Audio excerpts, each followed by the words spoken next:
everybody. I am Florence Haegel. I'm a professor of political science at Sciences Po, and currently I am at the head of the Center of European Studies and Comparative Politics. I'm very pleased to welcome you at Sciences Po for this TEPSA conference dedicated to the French presidency of the Council of European Union.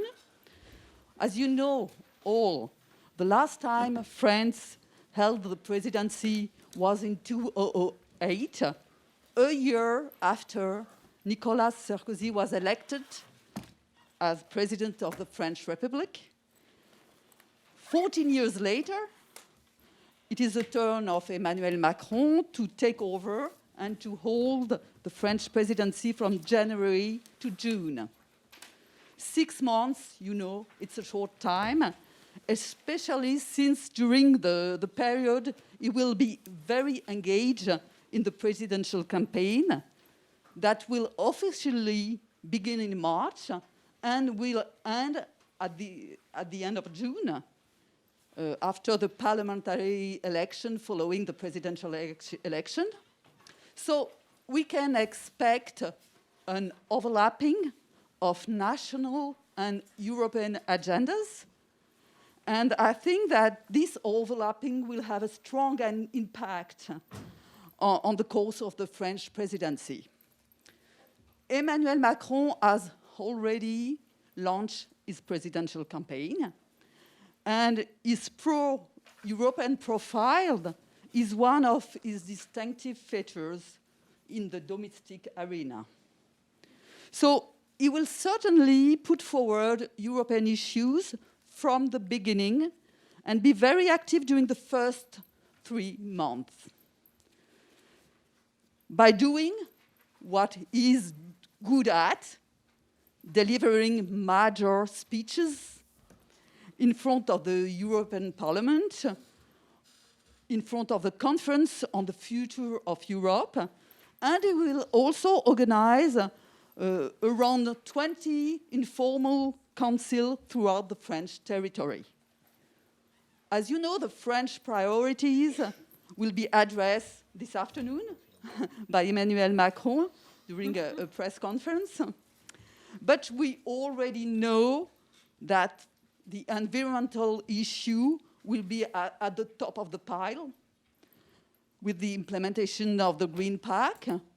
We know also that the regulation of digital firms will be also a crucial issue, not forgetting the debate about social Europe with the proposal of weighted minimum wages. Finally, it is likely that Emmanuel Macron will also use this opportunity to take a stand against European nationalisms and populisms, as he has already done, because it is important for him in the domestic arena. More broadly, the topic of the European strategic autonomy, or what we can call also the European sovereignty, will frame the agenda. It is raised on different matters, such as economy, digital regulation, as I said, health, migration, defense, international relations, and so on. Looking at the program of this conference, you can see that all these topics will be discussed in the different panels with very high-quality experts. And I will not raise more deeply this issue. It's not the place this afternoon.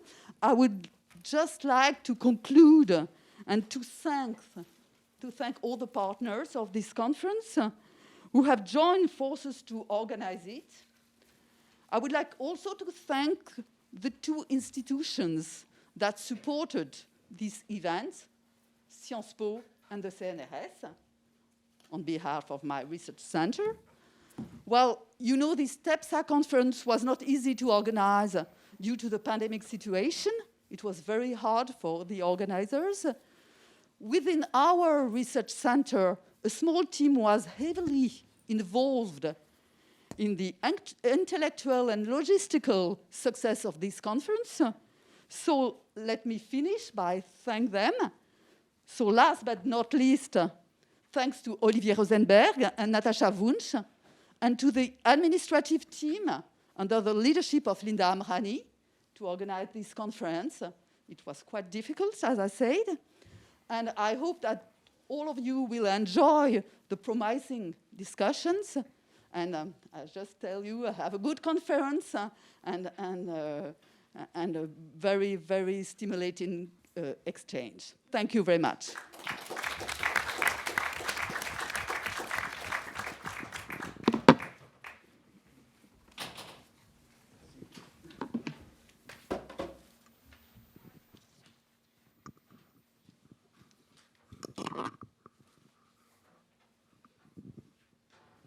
Thank you very much, Florence. I'm very pleased to be back at Sciences Po. It's a long time.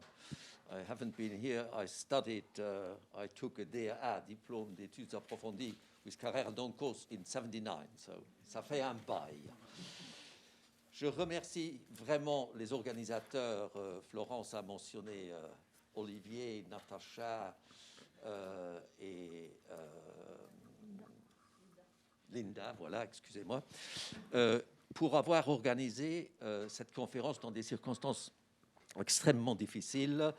Je voudrais citer Cocteau qui disait « Tout ceci me dépasse, feignant d'en être l'organisateur ». You did it very well.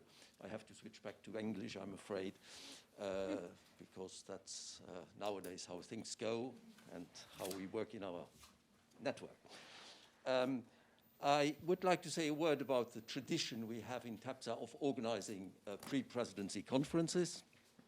This has happened for a long time, and it's always a good opportunity to take stock of where Europe is and also to adopt recommendations. I will not talk about the recommendations. I would simply like to thank Ilke and Nicoletta and Funda, who've coordinated this for TEPSA, and we are going to have, I hope, a very lively debate about this.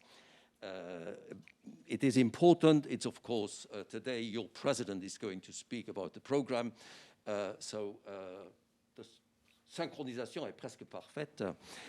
I hope that our recommendations will go in the same direction as the President de la République, otherwise we'll be in some trouble. But I think it will be okay. I think there'll be some messages in the recommendations which are important because, of course, France being a very big country and France being in the midst already of an electoral campaign, there can be a natural tendency to be very French in the approach of the presidency. I think it's extremely important that the approach is European because it will be more efficient.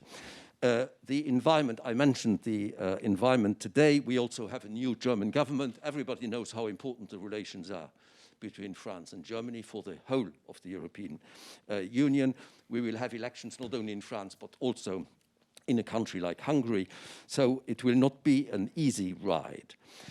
Florence has mentioned the various themes which go across the board of all the things which are presently in the minds of our decision makers. You talked about the Green Revolution. I would also add the digital revolution. You mentioned strategic autonomy. We're going to talk about that in a roundtable tomorrow. I think it's an extremely important concept. The point I think we should talk about is how to operationalize it, how to make it operational, because otherwise it simply stays a concept. We will look at rule of law and democracy. We will also look at the EU as a global partner. So there's a lot of work to be done. Now, as every presidency, you plan a lot, and then, of course, events happen, and you have to change everything. That is a normal way of things. You cannot do much about this. I would like to quote Confucius, who had said that you have to have the best possible intentions, you have to hope for the best, and then you have to take what comes, and you have to live with that. Finally, I would like to conclude with, since we are talking about Germany a lot nowadays, and because of this change of government, I'd like to quote the first post-war German chancellor, who was Konrad Adenauer, who said about European unity, "It was a dream of a few, it became the hope of the many. Today, it is a necessity for all of us." Thank you very much.